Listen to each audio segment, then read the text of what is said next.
What's up, everybody, and welcome back to Lesser Athletes. My name is Chow, and today, like always, another interesting video for you here on the channel. Today, we're going to be talking about the Raw review for April 22nd. What an interesting episode of Raw. A lot of things to kind of talk about, digest, whatever. Let me know what you think about this Raw. I definitely have my opinions, but let's get started. First thing we're going to be talking about is the Jey Uso and Damian Priest kind of segment, trying to just hype up everything for the Backlash. Very interesting segment, I have to say. Kind of scared for a second, where it was kind of weird, where they were trying to do with Damian Priest and Jey Uso talking about drinks, whatever. They were giving Bondage Undertaker vibe. The biggest thing really is just they're trying to push Damian to that. They're kind of like hinting that he is going to turn babyface, or at least some capacity go on his own, which I do think is for the best. I do want a Finn versus Priest where it's going to be something very special. Maybe it doesn't have to be involved with the title. I do think something could happen though where it is Finn versus Priest. It'll be very interesting to see what they could do with that, but they just keep trying to push this Damian. And then at the end, let me say this, at the end, you have JD that's trying to beat up on Jay, but he doesn't want him, or Damian doesn't want JD to do that, and then tries to stop JD. Jay hits Damian Priest. It'll be interesting, but I really just think that we're going to be seeing here soon a potential Damian away from the Judgment Day, potentially just full-on Judgment Day breakup, because even Damian's music kind of changing, not from the same as Judgment Day, could be another hint. I don't know. I'm kind of reaching there, but overall, just kind of excited about this new era. Up next, we get a DIY versus Awesome Truth for the tag titles. Honestly, most of the matches even on here fully today has been kind of okay, not like amazing. There was some matches I'll talk about that I did think was better than others, but this match was still a pretty good match. I easily thought, even coming in, that Awesome Truth was going to retain. If not, it would have been so disrespectful to Awesome Truth. But honestly, there's some great camera angles here. When Miz was going crazy, there was a great camera angle showing him. Then you see I forget who jumped up and then caught the Miz. Dang, I wish I remember that. But yeah, I did really think that, after the Ciampa pedigree, I really did think DIY was going to win against Truth. But I'm happy to see that did not happen, but pretty obvious winner. The real shock of it is really Ciampa kind of not wanting to, shake hands or high five with Awesome Truth and walking on his own. Could see maybe a heel turn with him. Are we going to get Johnny and Ciampa part whatever again? We'll have to see, but definitely interesting that they're kind of hinting maybe to something else in the future. Next, we're going to be talking about Gunthers Return. Very happy to see Gunther coming to talk. Feels weird not to see him without a title. Let's talk about that. Like, the man deserves to have a title run here soon. It is just, the minute I saw him, it felt like something was wrong. But of course, Gunther announces that he will be joining the King of the Ring tournament that was announced for May in Saudi Arabia. I'll be interested to see what they do, because he does talk about that the Ring General will be coming to be the King of the Ring. I also, let me say this, which is me just coping. I was hoping Ilya would somehow come out, whatever, so they really hint that him will come for the Raw brand, whatever. Wasn't going to happen. But I do want to talk about the fact of them talking about a title shot, because he said something that once I win, I will get my title shot.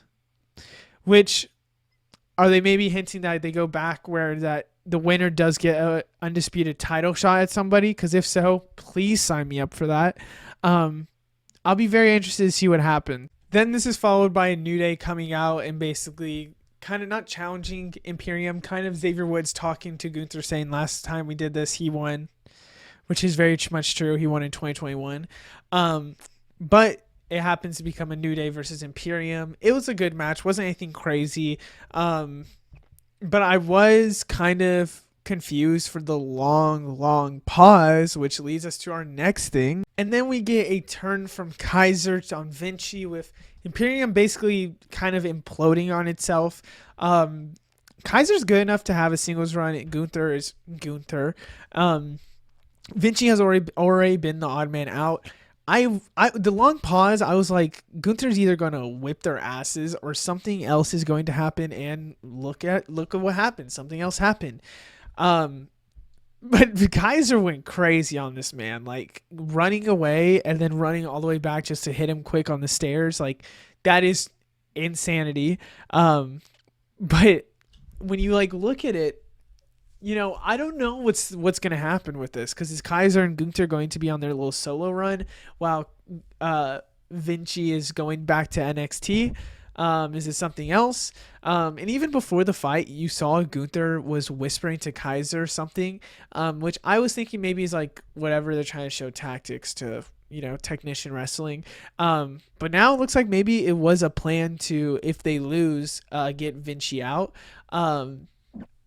And we see it when he come back and they see Gunther and he says, "I told you I could do it." It's just very shocking to see. Up next, we go into the Drew segment where he talks about a little bit of CM Punk. I'm shocked that they didn't talk about Drew, having his injury that's reportedly been going on with him. But other than that, hearing Sheamus's music in the middle was perfect. Gotta love hearing Sheamus music. Just hearing the Shame for Fame lobster head, just music to my ears. But it was really just a huge, a lot of people think this was unscripted, which it probably was scripted. But just both of them on the mic, Sheamus spitting facts, Drew coming back. Drew is just an amazing person on the mic. Like he knows exactly what to say that's going to get the crowd reaction, that's going to get the reaction from the wrestler, just knows what to do. The burger after burger line was hilarious. Drew is just somebody that he deserves his moment, even though Sheamus is saying that grow up, you already got your moment. But this ultimately led to a fight that with Shinsuke for Sheamus. The fight was pretty good. Sheamus was somebody that is, does look a little bulkier, but he is still Sheamus. This guy looks like a brute, looks like he's somebody that is just buff as hell still. Like this guy is, he could bench me 3x3. But Sheamus is easily somebody that I've been missing for a while. I am shocked that Drew didn't interfere, because I think having him there just to watch the match was good, but there wasn't anything that was like interference that I think could have made maybe a little Sheamus and Drew thing again. They've already had their matches, granted, so I don't know, but yeah, I do think that Sheamus was spitting and Drew had some facts to come out. I already thought Per Gable was going to go crazy, but turning on Alpha Academy, like it was meant to be. Like we knew that it was probably coming up. But for him to just like destroy them was not something I expected. I thought it would be a backstage promo, something like, oh my gosh, something like that we could kind of like look into, talk about, whatever. And then maybe the Creed brothers come and see him, which there is still the rumor that the Creed brothers are the plan to join Gable. And I hope to God that happens. That would be the amazing faction, whatever it is named, whatever it might be. Maybe it's still Alpha Academy and the others leave, whatever.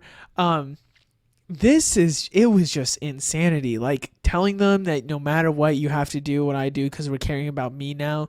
And also talking about that Gable shows his point of view from whatever was going on with him and Sammy, which, you know what, maybe I'm a sheep, but he does have some points where, showing the championship maybe was something that wasn't expecting to be in a nice manner. But yeah, we're going to see Alpha Academy leave him. If Alpha Academy stays with him, becomes evil, that is just shocking. But I do think that the Creed brothers are going to be the joining people, and that they will be a crazy, crazy good faction. Let's talk about Andrade Ricochet versus Santos and JD. We found out earlier that Santos was going to be replacing Dom because of an injury, which Judgment Day is in shambles right now. Everyone, even in the injury list, is in shambles. We have right now like Seth. Drew's been someone that's been injured.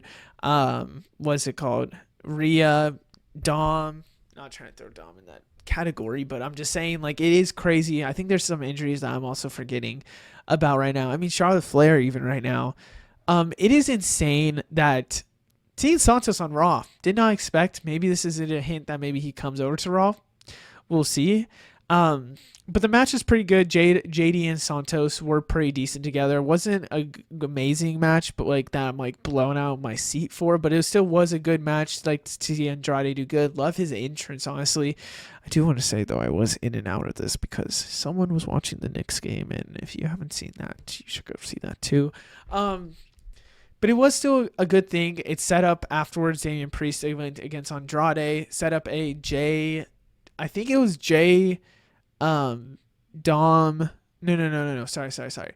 Jay, Andrade, Ricochet with Damian, Dom, and JD. I don't think Santos is in that match. Then I forget, honestly, but it was still a pretty good match. I love Andrade is just a beautiful wrestler. Like no, never mind, knows whatever. It was just he just has aura, man. Now let's talk about the women's battle royale for the world championship, which ultimately led in a Becky Lynch win. I have my opinions. Maybe they're wrong, but it's opinions, so people can disagree. Let me know what you think. I think the match overall was a good match. I think it wasn't something that was horrible. I think there was ups and downs. There was stories. There was amazing spots. Everything was good, but it was very predictable from the beginning. Looking at the participants, the only ones that like stood out to me was literally Becky, Nia Jax, and Liv. Other than that, it was like, does Chelsea Green win for fun? Does someone even get in the top 3? And they were the top 3. So it wasn't even like something crazy, or it could be a surprise entrant, which I will talk about later if that's a big hint. But I also thought with Chelsea Green getting eliminated, coming back in, she could actually be one of the final people, but then she just gets out a couple, not seconds, more like a couple minutes later. But I did really want Chelsea Green to do good. I was kind of sad about that. I think out of Nia, Liv, and Becky, in order, what I would have wanted was Liv, Nia, then Becky. But the thing is that with Becky winning, I feel a little, indifferent about it. I don't know how I truly feel. I actually have another theory too that I'll talk about in a second. But I feel like no matter whoever was going to win, they're going to be labeled as the person that just couldn't beat Rhea Ripley. And if that is the case, then having somebody that can be just somebody to hold it while they build maybe something else, makes sense to have Becky Lynch, because she is a veteran. She is somebody that can just hold on to the title, and then someone can be and put someone over. Whatever it might be, I don't know. But for me, Liv made the most sense story-wise. I think, yes, it's going to be someone that couldn't beat Rhea, but for her to say that I injured Rhea, that's why I won, because I'm on my revenge. It's a shoulder for a shoulder. It just makes sense. It makes sense. For Nia, you have somebody that is a dominant force, somebody that everyone hates. You see every time in a Royal Rumble, in a Battle Royale, whatever it is, people have to target her, multiple people at once. It's because that's that's how powerful she is. How is somebody else going to be her one-on-one unless you're Rhea Bloody Ripley? So Nia Jax winning it does make sense, where yes, she couldn't beat Rhea, but now she's into it, and now she's an unstoppable force that Rhea is going to come back for her throne and beat her again. It just sucks. But I do think that this could be somebody, and also with Nia is somebody that you could work with, some baby faces. We don't have amazing heels right now in like the women's division on Raw. The top women that's a heel is probably Liv. So if you're Becky, do you go against Liv or sorry, I'm not counting Nia. I'm not counting Nia in that. That's why I said it a second ago. So it's just those two. So then other than that, you can put some baby faces to go up against. The draft's happening, so we'll have to see with that. Just overall, just interested in what you think. My other theory with this is that, Becky being someone that maybe people don't get behind sometimes was kind of the wrong decision. But I do think that there could be maybe a smart angle to this. And I want to throw this out there. I don't, necessarily believe it, but with Becky Lynch's contract coming up, having Becky be the one with the world title is probably going to, make her sign a new contract and hold on to a new contract rather than go to somewhere else. Because I've seen some people think that she could have gone to AEW. So I think having her with the title is going to lock her into WWE, and maybe this is a thing where they're playing the long game, where they're giving her title run now, so then they can lock her in for a while, and then they switch it to somebody else and keep her into the mix, whatever it might be. I think that is an option that is what somebody maybe thought of. I'm just honestly throwing that out there. Welcome back to the segment that I have every time where we talk about Uncle Howdy, and the Uncle Howdy QR code this week was happening during Alpha Academy. I do want to say some thoughts with this, because when I talked about the Women's World Championship, I talked about a surprise entrant. I was hoping we would really get Alexa Bliss tonight. I was just really hoping, and there's a reason why. During the Alpha Academy skip, there was like a picture of like a bride, for example, a bride. So then I was like, okay, what a bride could be, you know, Alexa Bliss, like with the whole storyline with whatever. Turns out it wasn't. Also, I'm pretty sure Alexa Bliss's hometown is Columbus, Ohio, so missed out on that opportunity. But you know, I still believe in WWE. But the whole QR code is a like thing that they ask you about, you know, your what was it? Your sensory organs. I think sensory organs, and you put in 5, and you get a thing that's saying you're invited. An invitation, which is kind of like a wedding thing, which again I thought maybe an Alexa Bliss thing, but also there is some other Easter eggs with it. I know if you put Bray, there's something. There's Wyatt, Bo. It says something about looked wrong. I do know the one that says Howdy. If you put in Howdy, it says hello. So I do think obviously this is a whole Uncle Howdy thing, but there are some other Easter eggs you can go look up. I don't have them all with me right now. I'm literally recording the minute after Raw ended. But the invitation says you're invited. And it's a whole video that's like weird going up to the door where they drop this note that you see right here. And they talk, it's just creepy, but they show some flashes before of a cave, which we're talking about the cave from last Friday. A bride, which is Alexa Bliss, in my opinion. I feel like we're going to get some other hints this Friday, potentially with the draft. Even we're going to see something. Maybe I think something's just going to happen that it's going to be kind of huge these next upcoming this week or maybe next week. Whatever it is, it's going to be huge for Uncle Howdy, and I'm just excited for the future because I think we're really getting closer and closer. Also, the whole thing, it just says coming soon, coming soon. Finally, we have the matches or stuff to happen next week. First off, we'll talk about Logan Paul going to Raw next week, which if that's not a hint that he is switching brands, I don't know what is, because I'd be shocked if that is not a huge indicator that he is not going to be on SmackDown anymore, which is very shocking. I could honestly see him maybe next year, maybe in a year or whatever, that we could be seeing him trying to go for the heavyweight championship. We'll have to see. I think that he can make some tremendous jumps if this year, so we'll have to see with that. 6-man tag team. I talked about this earlier. I was completely wrong. Wasn't Dom, wasn't Santos. It was Finn Balor. I just truly forgot and did not see it last second. But Finn Balor also signed a multi-year contract with WWE. I'm hoping we can hit Finn Balor music back in solo run with Finn Balor. And then, of course, we have the 2-night draft that's going to happen this Friday. I'm so excited. I'm debating on making a draft video about that. We will see. And then a Monday, we'll have it again. So other than that, I hope you guys enjoy, and let me know what you think down in the comments below. But I hope you had a good time, and I'll see you in the next one. Goodbye.